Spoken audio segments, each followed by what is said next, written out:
ukhonza nje uqala ukhonza ukuthi umise i-altare la ukhona. I-altare ke indawo yokuhlangana kaNkulunkulu nabantu. La uNkulunkulu azohlangana khona nobani? Nabantu. Amen.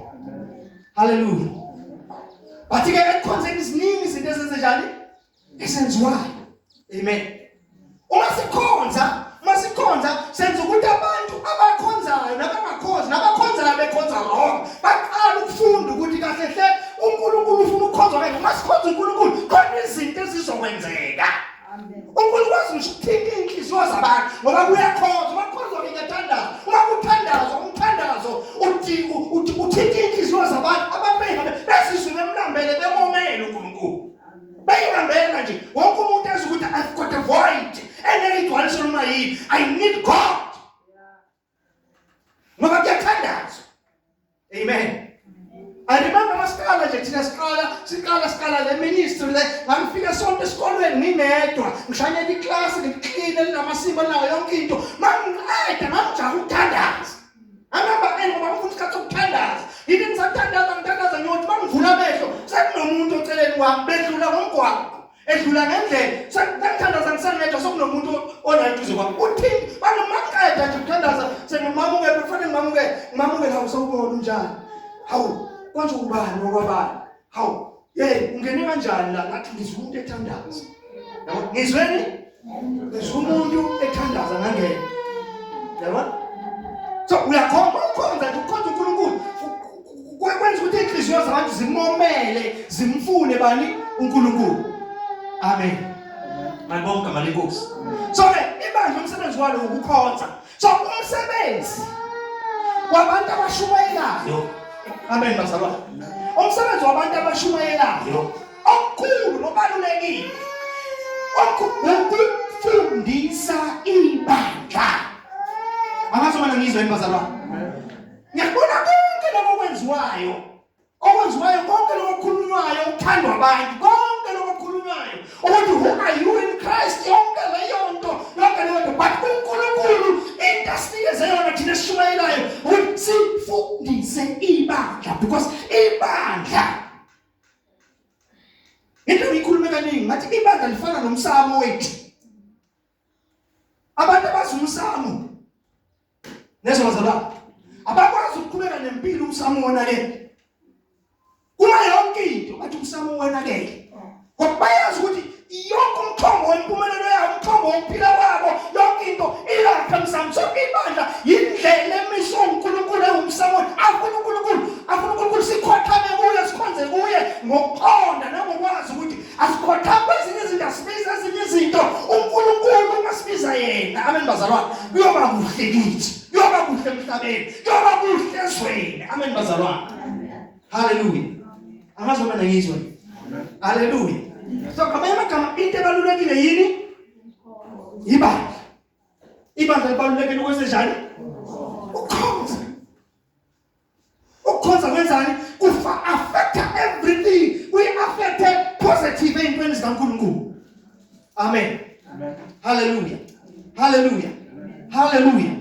Lalela bazalwane. Yonke lento sizama ukuyishumayela sishumayeza abantu. Amen. Uma usukhona usufunda ukukhonza awudingi lokho izinto eziningi. Izinto ziyazenza.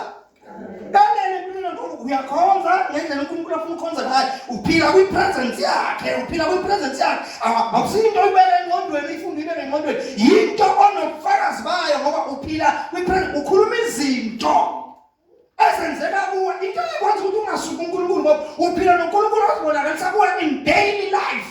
Uzibonakalisa kuwe ngoba uhlala naye. Uyamkhonza. Amen bazalwane. Hallelujah.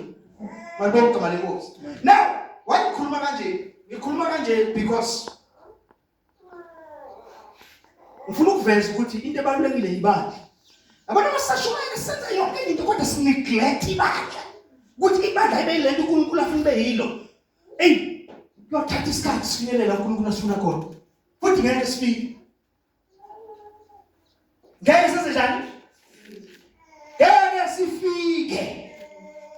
Ngoba asikho ufana nomuntu ogijimayo osengigijimweni. ogijima ngaphandle komthetho yokugijima. Amen. Ogijima uphula umthetho yokwenza njani?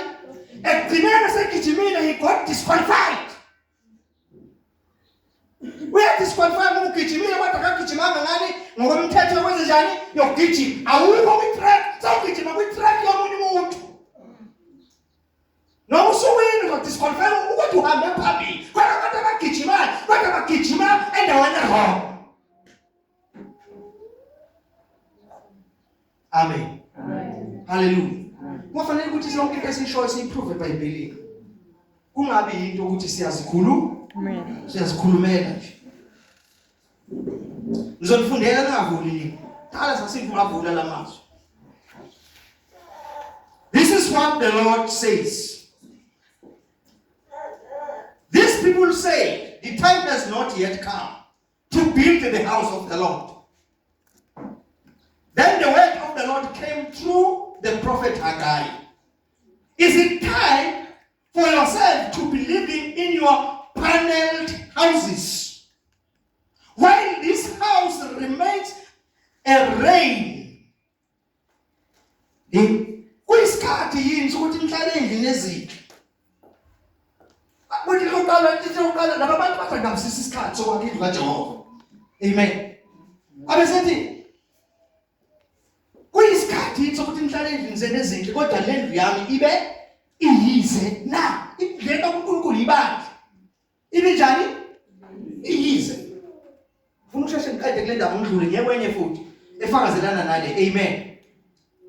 The word of the Lord came through the prophet Haggai. Is it a time for you yourself to be living in your paneled house, while this house remains a reign? Mhlawumbe ngabe ngipronounce wrong kodwa libhalwe kanjalo. Array. But lapha kuhlukenile ngoba u-A uyimele yedwa, u-Rain uyimele yedwa. That's why it's a reign. Yabo. It's not ukuthi igama elijoyiniwe elilodwa. Amen. But siyabonga, thank you for your correction. Amen. Amen. Hallelujah. Verse 5. Now, this is what the Lord Almighty says. Lalela ukuthi uNkulunkulu ngoba kuniclethwe ibandla kuniclethwe indiyana. Uthi now this is what the Lord Almighty says. Give carefully thought on your ways. Give carefully thought on your ways. Uthi bekani engqondweni zenu indlela zenu. Amen. Amen. You have planted much, but harvest little. You have planted, but harvest. La sonke masondweni sishumayela abafowethu. La sonke masondweni sishumayela ukuthi mawuzophumelela. Awufuna ukuphumelela inikela. Angithi? Sibusisiwe isandla esinjani? Esiphakathi nesenza njani? Yizwi kaNkulunkulu le. Amen. Leyo nto le into efundiswayo kufanele ifundiswe abantu athe eqondene nomuntu as an individual for his own success. Amen. Asiqhubeke. You eat but never have enough. You drink but never have your fill. Yes. You put on clothes, but are not warm. You earn wages, only to put them in a purse with holes in it. But now, for you to understand, yenzela yonke lento yonke imizamo yethu esiyenzayo iphendukize ngoba siniklethe ibandla. Ukuthi masiniklethe ibandla ukuthi ibandla lazi ukuthi yini umsebenzi walo. Esithatha umsebenzi walo ukhona. Masiniklethe ukufunda ukukhonza. Amen bazalwane. Ukufunda ukukhonza. Nazi izinto uma ukhonza automatically. Ngoba naku ukunikela indlela yani yokukhonza. Kodwa uma unikela ungekho ebandleni, ungenandaba nebandla. Amen bazalwane. Ungenandaba yonke into ongayenzi for the sake yokuthi kusizakale ibandla, not individual. Amen. Ngabanye amagama ngifuna ukuthi if ivangeli lethu lilahleke la ekuthenini thina siyahlukanisa ukuthi umuntu ivangeli lizosiza umuntu as an individual. Amen bazalwane. Ivangeli lizosiza abantu ba-understand altar labo ebandla, ba-understand ibandla kulona babekwe kulo, ba-understand khona, babe-understand abantu bazalwane. Mas-understand indaba yokukhonza, siphila in the presence of God. Ake ngenze example, njengendoda, njengomntwana ongazalwa. Owenze njani? Owenze njani umntwana? Esabe ecela uJehova. Wacela uJehova kangatholakala, wacela. Ngelinye ilanga wathi ngocela umntwana, unginike umntwana, lo mntwana uzonginika yena, ngizonikela ngaye eThemba, unikela ngento akabi nayo. Kodwa unikela ngayo kuphi? eThembeni. Mayinikela naye, mayisamtholile uNkulunkulu esezwile ukuthi yinhle injongo yomntwana, yinhle injongo yabazalwane, yinhle injongo yomntwana uNkulunkulu wakunika umntwana. Because kunezinye izinto thina esizifunayo, wathi injongo yimbi, azizimbi zona,